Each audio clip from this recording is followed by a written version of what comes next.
அஸ்ஸலாமு அலைக்கும் வரஹ்மத்துல்லாஹி வபரகாத்துஹு. கண்ணியத்திற்குரிய எல்லாம் வல்ல அல்லாஹுவின் நல்லடியார்களே, கடந்த 13ஆம் தேதி இஸ்ரேல் ஈரானில் இருக்கக்கூடிய அணுசக்தி மையத்தை நாங்கள் தாக்கி அழித்திருக்கிறோம். அது ஈரானுடைய நடான்ஸ் பகுதியிலே அமைந்திருந்தது. ஈரானுடைய எண்ணெய் வயல்களிலும் நாங்கள் தாக்குதலை நடத்தியிருக்கிறோம். இந்த தாக்குதல்கள் ஏனென்றால் ஈரான் அணு ஆயுத தயாரிப்பை கைவிட வேண்டும், அதுதான் எங்களுக்கு பாதுகாப்பானது என்று இஸ்ரேலுடைய பிரதமர் பெஞ்சமின் நெதன்யாகு அறிவித்து அந்த தாக்குதல் நடந்து அரங்கேறி இருந்த சமயம், பிறகு ஈரானுடைய பதில் தாக்குதல்கள் தொடங்கப்பட்டு இப்பொழுது வரைக்கும் அந்த தாக்குதல்கள் தொடர்ந்து நடந்து கொண்டிருக்கிறது.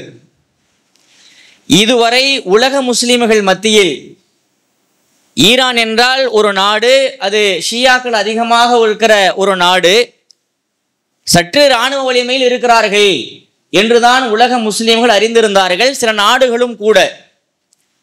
ஆனால் தாக்குதல்களுடைய நிலவரங்களை பார்த்தால் ஈரான் என்பது வெறுமனே மத்திய கிழக்கில் வலிமையான நாடு மட்டுமல்ல, அது உலகத்தினுடைய சர்வ வல்லமையான வல்லரசு நாடுகளில் ஒன்றாக ஈரான் இருக்கிறது என்பது இன்றைக்கு புரிந்திருக்கிறது.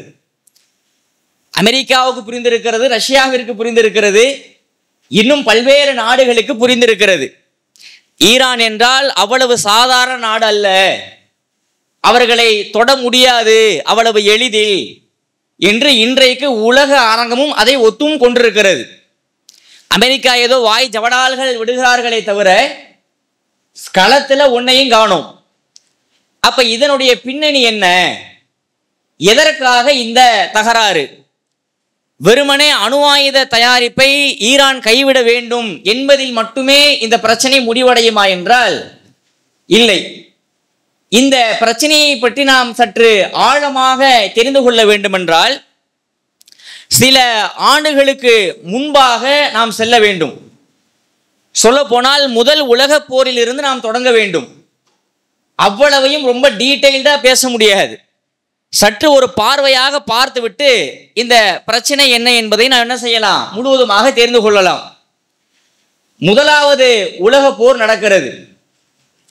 இந்த முதலாவது உலக போர் 1914ஆம் ஆண்டு, ஏறக்குறைய 110 ஆண்டுகளுக்கு முன்பாக 1914ஆம் ஆண்டு முதல் உலக போர் தொடங்குகிறது.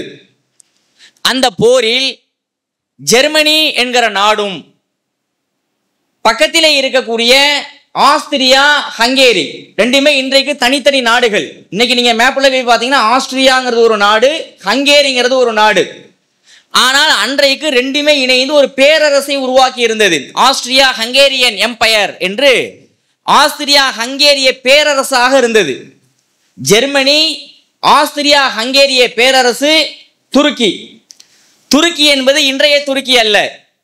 நாம நிறைய படிச்சிருப்போம் உஸ்மானிய ஹிலாஃபத் அப்படின்னு, ஓட்டமன் எம்பையர் அப்படின்னு இங்கிலீஷ்ல சொல்லுவான். உஸ்மான ஓட்டமன்னு மாத்திருப்பான். அந்த உஸ்மானிய ஹிலாஃபத்து தலைமை பீடமாக துருக்கி இருந்தது. ரசூலுல்லாவோட காலத்துல மதீனா தான் தலைமை, ஹிலாஃபத்துடைய தலைமை.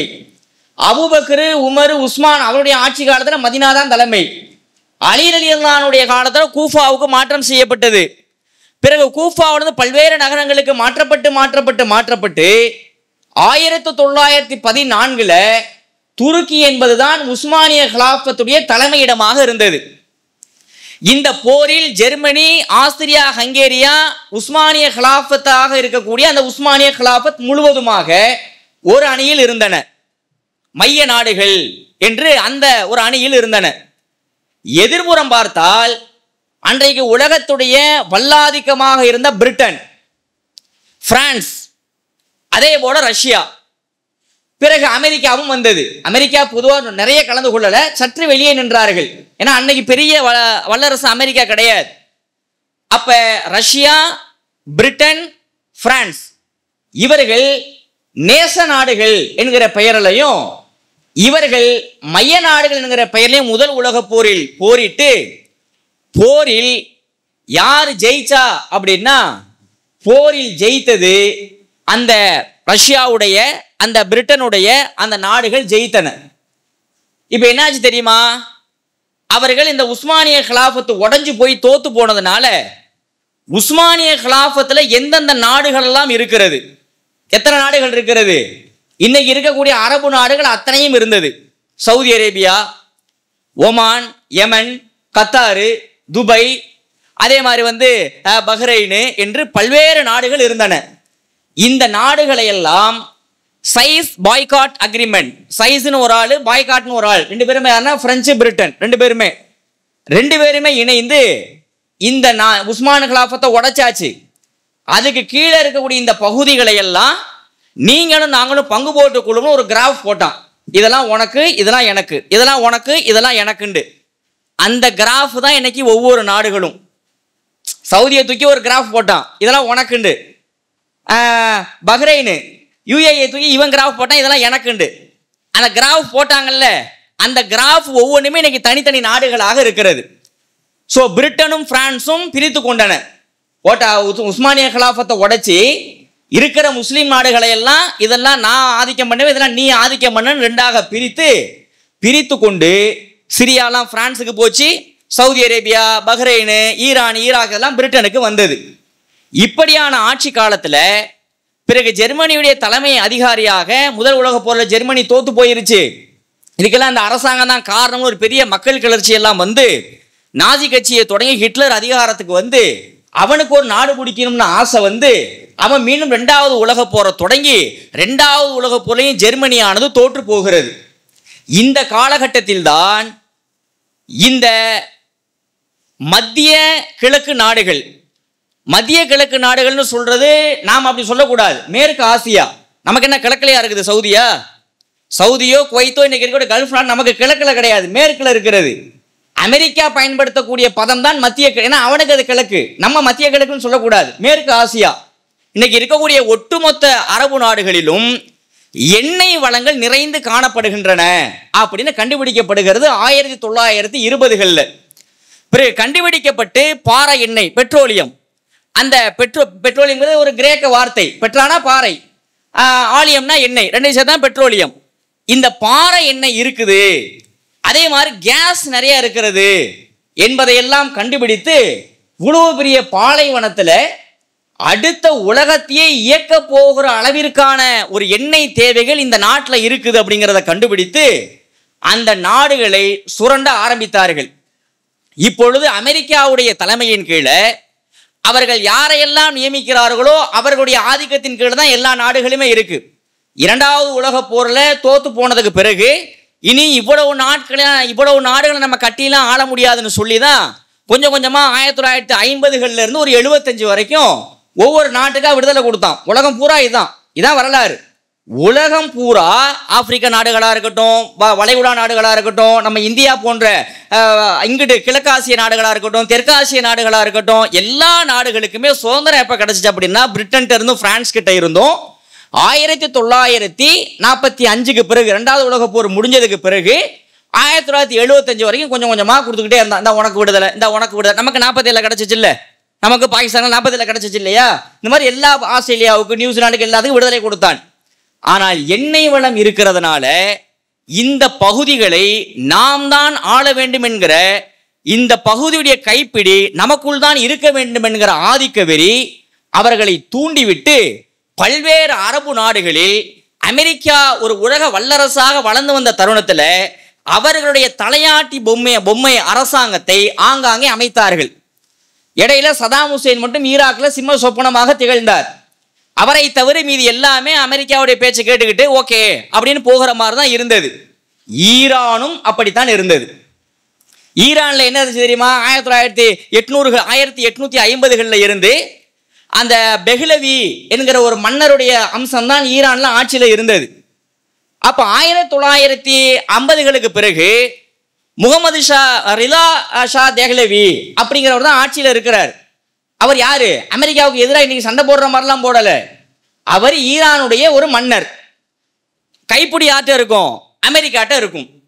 இப்போ இவ்வளவு மத்திய கிழக்கு நாடுகள்ல மத்திய கிழக்கு நானே சொல்றேன் பாருங்க. இவ்வளவு மேற்காசிய நாடுகள்ல சவுதி, துபாய், கத்தார் இவ்வளவு நாடுகளுக்கு மத்தியில ஈரான் என்ன செய்யுது அப்படின்னா 1979ஆம் ஆண்டு எங்கள் நாட்டினுடைய எண்ணெய் வளம் எங்களுக்கு தான் சொந்தமானது. நீ இங்க வந்துட்டு என்ன பண்ணக்கூடாது, நாட்டாம பண்ணக்கூடாது. எங்க நாட்டில் கிடைக்குது எண்ணெய், அதுக்கு நாங்க தான் அதிகாரம். நீ என்னமோ ரேட்டு வைக்கிற, நீ உனக்கு இவ்வளவு கொடுக்கணுங்கிற, நீ என்னமோ உன்னுடைய தலையாட்டி பொம்மையா ஆட்சியை வச்சிருக்கிற, உன்னுடைய கலாச்சாரத்தை பூரா நீங்க திணிக்கிற. எங்களுக்குன்னு இஸ்லாமிய கலாச்சாரம் இருக்கிறது, எங்களுக்குன்னு இஸ்லாமிய பண்பாடு இருக்கிறது. எனவே நீ என்ன எங்களை எதிர்த்து நீ என்ன ஆட்சி எங்களை பண்ற அப்படின்னு சொல்லி அந்த ரிதா ஷா பெஹ்லவிக்கு எதிராக ஒரு பெரிய மக்கள் புரட்சியை நடத்துகிறார்கள். புரட்சி என்றால் சாதாரண புரட்சி அல்ல. ஈரான்ல இருக்கக்கூடிய ஒட்டுமொத்த ஷியா முஸ்லிம்களும் இணைந்து இந்த தெஹ்லவியினுடைய ஆட்சியை நாம் அகற்ற வேண்டும் என்று சொல்லி மக்கள் புரட்சி தென்பட்டு, அந்த மக்கள் புரட்சிக்கு வித்திட்டவர் யார் என்றால் ஆயத்துல்லா ரூஹுல்லா மூசவி ஹுமைனி. ஆயத்துல்லா ஹுமைனினா உங்களுக்கு ஈஸியா புரியும். அவருடைய பேர் என்னன்னா ஆயத்துல்லா ரூஹுல்லா மூசவி ஹுமைனி. மூசவினா ஷியாளர் கூட ஒரு பிரிவு, அதை விட்டுருவோம். முதல்ல ரூஹுல்லா ஹுமைனி. ஆயத்துல்லா அப்படிங்கிறது பொதுவான ஒரு பேர். ஆயத்துனா அத்தாச்சு, அல்லாஹ்வுடைய அத்தாச்சு அப்படின்னு. இவருடைய தலைமையின் கீழ் தான் பெரிய புரட்சி நடந்தது. புரட்சியில அமெரிக்காவிற்கு பேச்சை கேட்டு ஆடக்கூடிய பெஹ்லவி ஆட்சியானது அகற்றப்பட்டு இப்பொழுது ஆட்சிக்கு யார் வரா அப்படின்னா 1979 ஏப்ரல் 1ஆம் தேதி யார் தெரியுமா ஆட்சிக்கு வரா? யார் வரா? ஆயத்துல்லா ரூஹுல்லா ஹுமைனி ஆட்சிக்கு வரார். வந்ததற்கு பிறகு அவர் என்ன தெரியுமா செஞ்சாரு?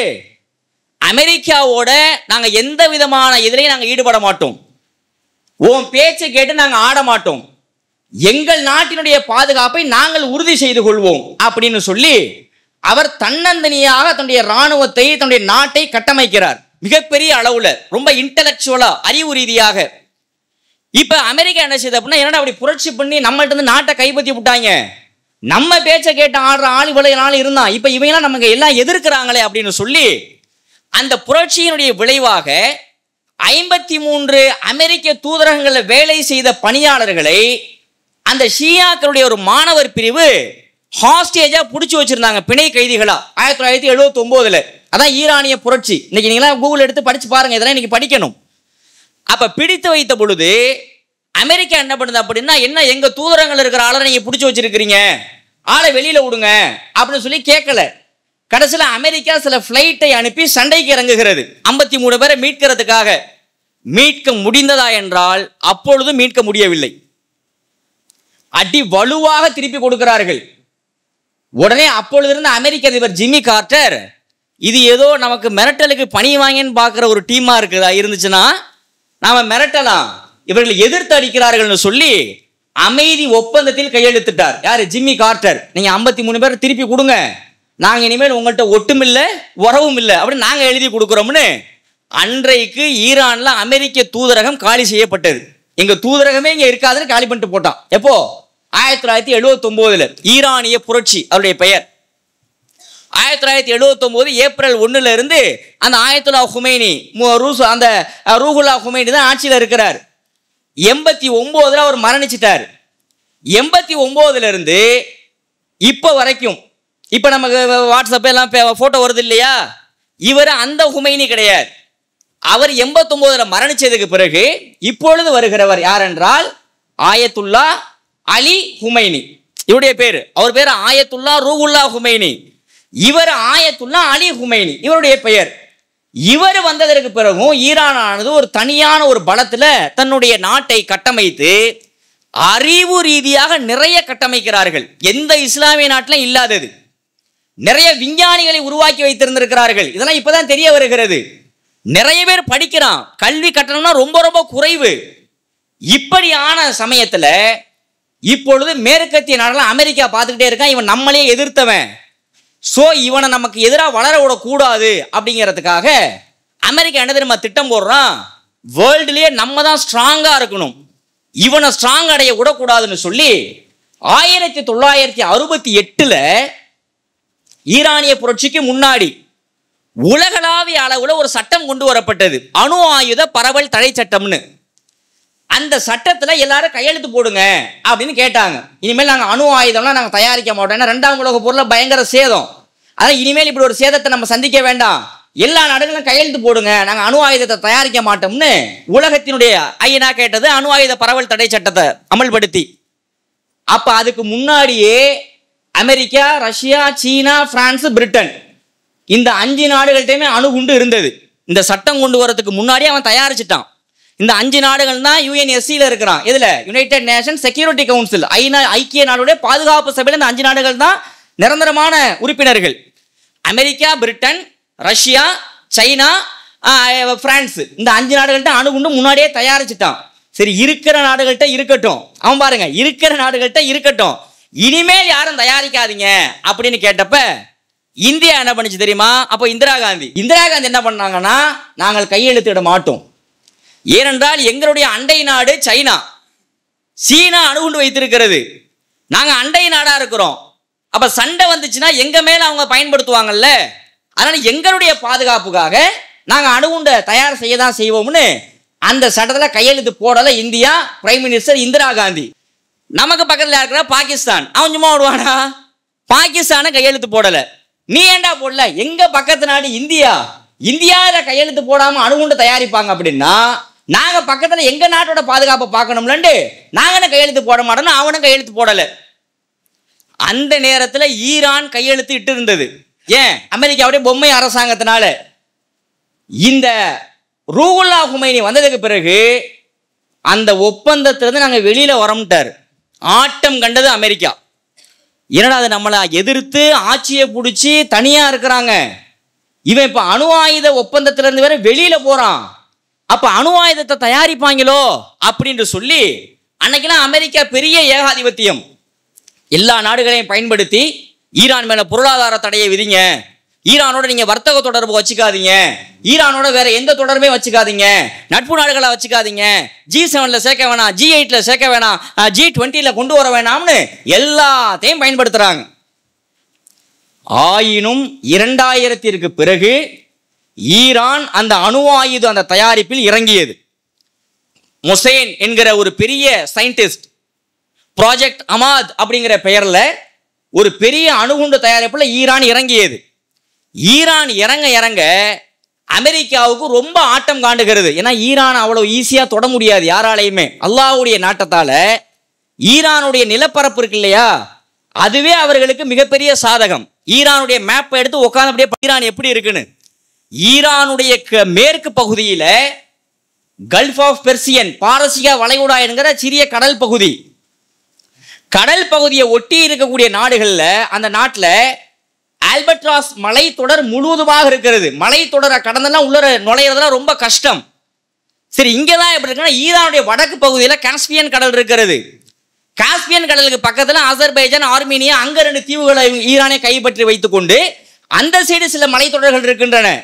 இதையெல்லாம் தாண்டி உள்ள போனாலும் ஈரான்ல இருக்கக்கூடிய லூத் என்கிற பாலைவனமும் கபீர் என்கிற பாலைவனமும் 70 டிகிரி செல்சியஸ் வெப்பம் கொளுத்தக்கூடியது. அங்கெல்லாம் நிக்க முடியாது யாராலையும். இந்த அமைப்பே ஈரானை அவ்வளவு ஈஸியாக தொட முடியாது. இப்பேற்பட்ட நேரத்தில் ஈரான் உலக தொடர்புகளை ஃபுல்லா நம்மளை துண்டிச்சாலும், அமெரிக்காவுடைய பேச்சை கேட்டு எல்லா நாடுகளும் நம்மளை தொடர்புகளை துண்டித்தாலும், நாம நம்முடைய சொந்த உழைப்புல வளருவோம்னு ஈரானுடைய எண்ணெயை அமெரிக்கா தொடவும் இல்லை. ஈரானானது ஒரு பக்கத்துல அறிவிலும் வளர்ந்தது, டெக்னாலஜியிலையும் வளர்ந்தது. வீரம் அவர்களுக்கு பிறப்பிலேயே இருந்தது. அறிவு மட்டும் வளர்ந்தா பத்தாது, டெக்னாலஜியும் வளர்த்தது, அதே மாதிரி அறிவையும் வளர்த்தது. இன்னைக்கு என்ன பிரச்சனை தெரியுமா? அப்படியே நாகரிகம் வளர வளர ஆண்டுகள் ஓடுகின்றன.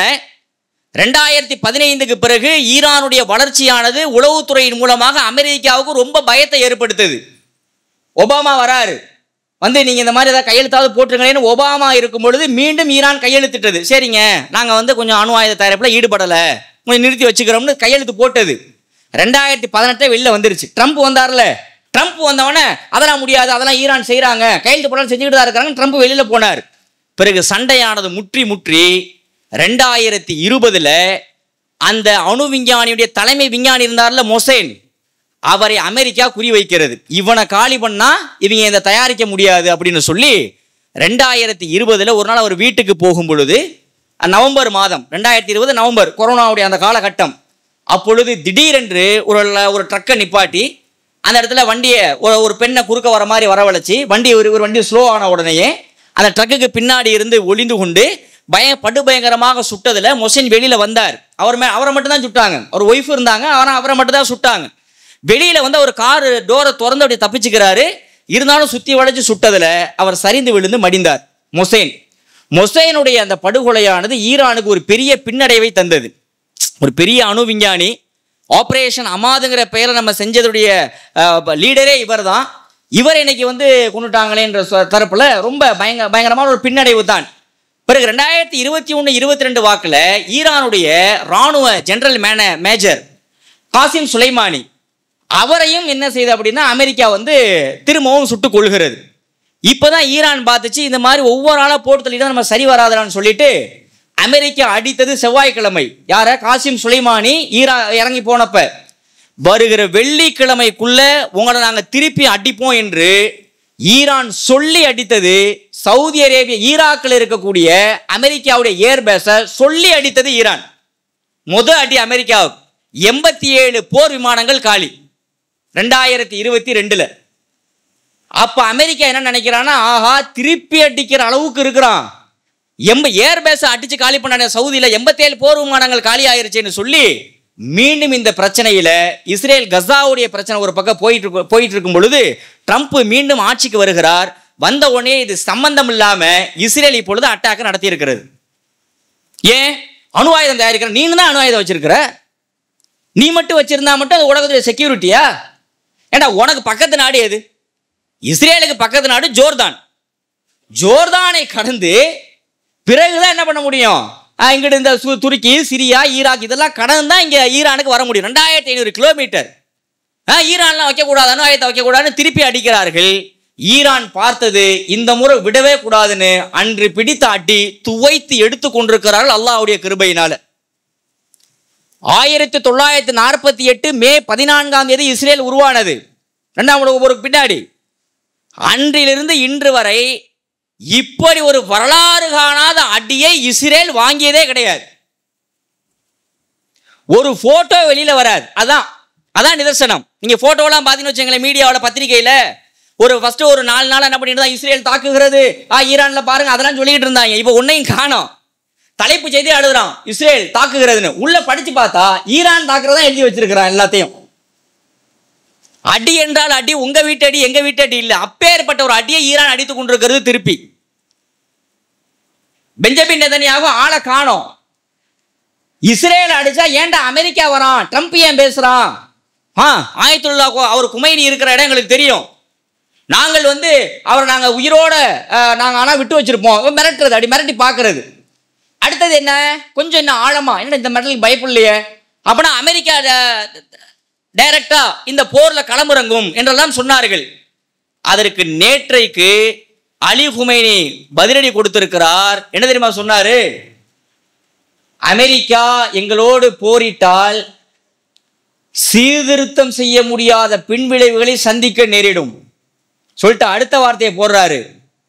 எங்களுடைய வரலாறுகளை தெரிந்த யாரும் எங்களிடத்துல மிரட்டல் துணியில பேசவே மாட்டார்கள். எங்க வரலாறு எடுத்து பாடுறா அப்படிங்கிறாரு. என் வரலாறு எடுத்து பாரு. எங்கள்கிட்ட பேசுறதுக்குன்னு ஒரு மொழி இருக்கு. மிரட்டல் துணி அதுக்கு கையே கொடுக்காது. எங்க வரலாறை பத்தி தெரிஞ்சவன் சொல்லிட்டு கடைசியா ஈரானியர்கள் ஒருபோதும் சரண் அடைபவர்கள் அல்ல அப்படின்னார். இப்ப நினைச்சுக்கிட்டு இருக்கிறான் இஸ்ரேல் அடிச்சான்ல அணு ஆயுதம் தாக்கிவிட்டோம்னு. ஈரான் யுரேனியத்தை செறிவூற்றம்ல ஒரு 87% செறிவூட்டிட்டா அது அணுகுண்டா மாறிடும். இவன் நினைச்சுக்கிட்டது என்ன தெரியுமா? நடான்ஸ்ல தான் ஈரான் செறிவூட்டிக்கிட்டு இருக்கு, அதை அடிச்சிட்டோம்னா காலி அப்படின்னு நினைச்சுக்கிட்டு இருக்கான்.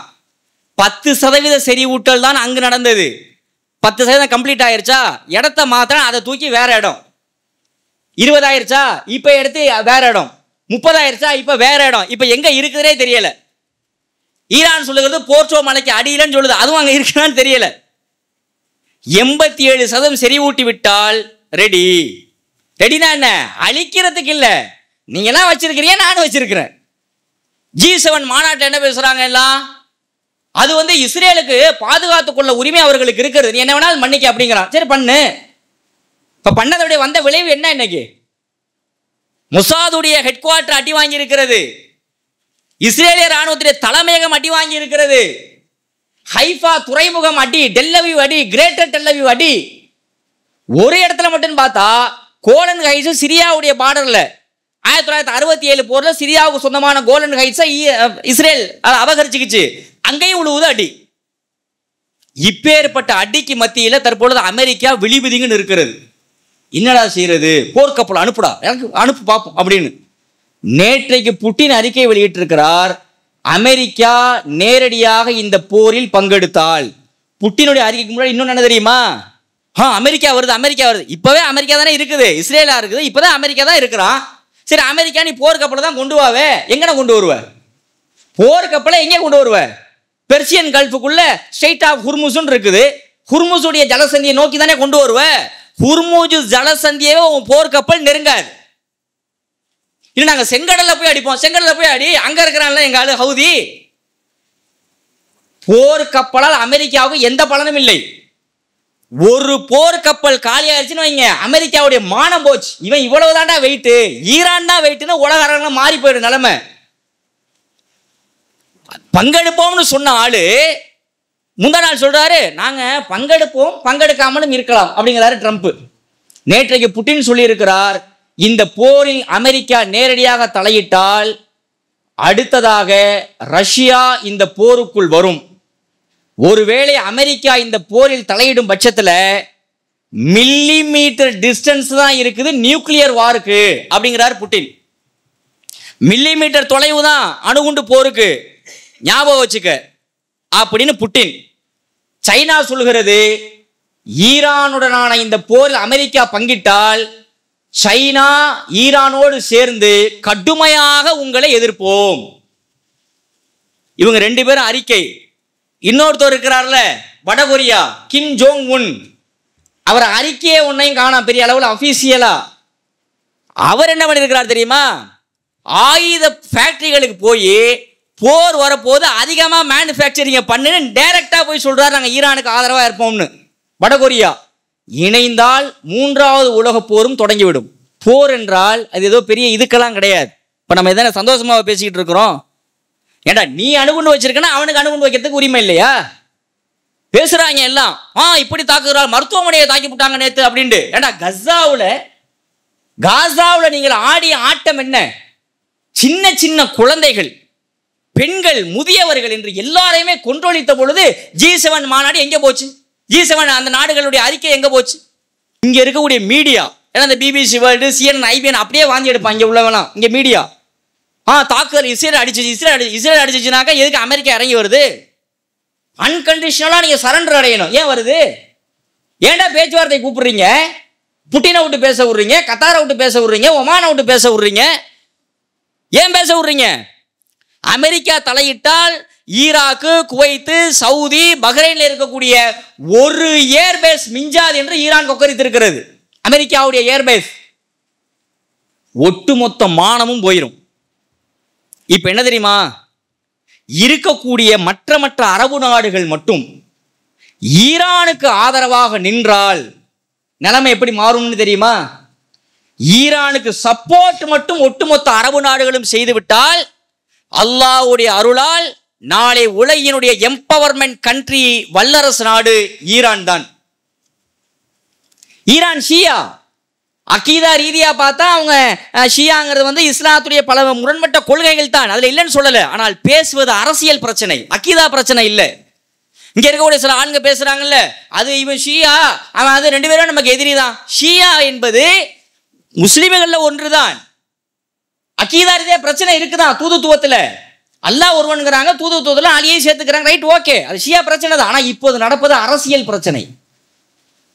எனவே இந்த போரினுடைய போக்குகள் மாறினால், அரபு நாடுகளும் ஒத்துழைத்தால், அந்த கடல் பகுதியை அல்ல ஒட்டுமொத்த நிலப்பரப்பையும் அமெரிக்கா தொடக்கூட முடியாத நிலைமை வரும். அப்படியே உலகத்துடைய அந்த ஏகாதிபத்தியத்தினுடைய அந்த விதி மாறும். இனி அமெரிக்கா ஆட்டி வச்சா எல்லாமே மாறும் அப்படின்னு சொல்லுவாங்கல்ல, அது நடக்காம நீ என்னடா அமெரிக்கா தூக்கி அடிக்கி போட்டு மிதிக்கிறான் உன்ன, நீ என்ன வல்லரசா, அவன்தான் வல்லரசு என்று இந்த சைடு அந்த ஏகாதிபத்தியத்துடைய நிலைமைகளே மாறுவதற்கு வாய்ப்பு இருக்கிறது. போர் என்றால் ரத்தம் தான், இல்லைன்னு சொல்லலை. நீ இப்போ என்ன எப்படி இப்போ சால்வ் ஆகலாம்? சரி, அணு ஆயுதம் வச்சிருக்கிறியா, வச்சுக்க, முடிஞ்சு போச்சு, அவ்வளோதானே. உனக்கு ஏன் பயங்கிறேன், நீ ஏன் பயப்படுற? நான் ஏன் சேஃப்டிக்கு நான் ஸ்ட்ரென்தன் பண்ணிக்கிறேன் என்னைய, அதுக்கு ஏன் நீ பயப்படுற? நாங்கள் வந்து அடிப்போம் கொடிப்போம், நாங்கள் குமைனியை கொண்டு விட்டாக்க நான் அடுத்த குமைனி வரமாட்டாரா? ஏடா குமைனியை கொண்டு அடுத்த குமைனியை வரமாட்டாரா? இந்த அணு விஞ்ஞானிலாம் போட்டு தள்ளினீங்க, இதை இப்போ அடிச்சுக்கிட்டு இருக்கானே. F-35 தான் உலகத்திலேயே ஆகச்சிறந்த ஃப்ளைட்டு. நீங்கள் ஒரு ஃப்ளைட்டை தயாரிக்க 1000 கோடி ரூபா ஆகும். 4 ஃப்ளைட்டு காலி, ஈரான் அடித்தது. அமெரிக்கா ஆர்டரை பாதியாக குறைச்சிட்டாங்க. F-35 உலகத்திலே பெருசுன்னீங்க, இதே இந்த தாக்குறானேன்னு. அல் ஃபத்தாஹுங்கிற பேரில் ஹைப்பர்சோனிக்கை ஈரான் விடுகிறது. மணிக்கு 16,000 18,500 கிலோமீட்டர் ஸ்பீடு. உலகத்திலேயே அப்படி ஒன்றும் இல்லை. அதுக்கு முன்னாடி ரஷ்யாட்ட இருக்கு, அவ்வளோதான். ஏன் ரஷ்யா இப்போ உக்ரைன் அடிச்சிச்சு இல்லை ஜெலன்ஸ்கிய, அதுக்கு பயன்படுத்தப்பட்ட மிசைல்ஸ் எல்லாமே ஈரானுடைய தயாரிப்பான ஷாஹிதுடைய ஏவுகணைகள். ஷாஹித் மிசைல்ஸ் தான் ஈரான் கொடுத்துச்சு, ரஷ்யா அதை வாங்கிக்கிச்சு. இப்படியான போக்கு மாறப்பட்டால் அமெரிக்க ஏகாதிபத்தியம் முழுவதுமாக ஆட்டம் கண்டுவிடும். போரை நாம் விரும்பவில்லை. என்ன சமாதானம்? ரைட், ஓகே, உங்கள் சிந்தனையை வச்சுக்கோங்க. இந்தியாட்ட இருக்குது, பாகிஸ்தான் இருக்குது, சைனாட்ட இருக்குது, அங்கே இருக்குது, இங்கே இருக்குல்ல, நீ வச்சு முடிஞ்சு போச்சு, அவ்வளோதான். சும்மா போய் அடிச்சுக்கிட்டு இப்போ வாங்குறியா பாட்டி? போகிறது உயிர் தான். இஸ்ரேலில் போகிறது யூதனுடைய உயிர் தானே. அதாவது இறக்கமற்றவர்கள்லாம் முஸ்லீம்கள் கிடையாது. காசாவுல நீ என்ன பண்ணன? எனவே ஈரான் என்பது அல்லாஹுடைய அருளால் எதிர்கால உலகினுடைய வல்லரசாக மாறுவதற்கு இந்த போரே வழிவகுக்கும். பொறுத்திருந்து பார்ப்போம் இன்ஷா அல்லாஹ்.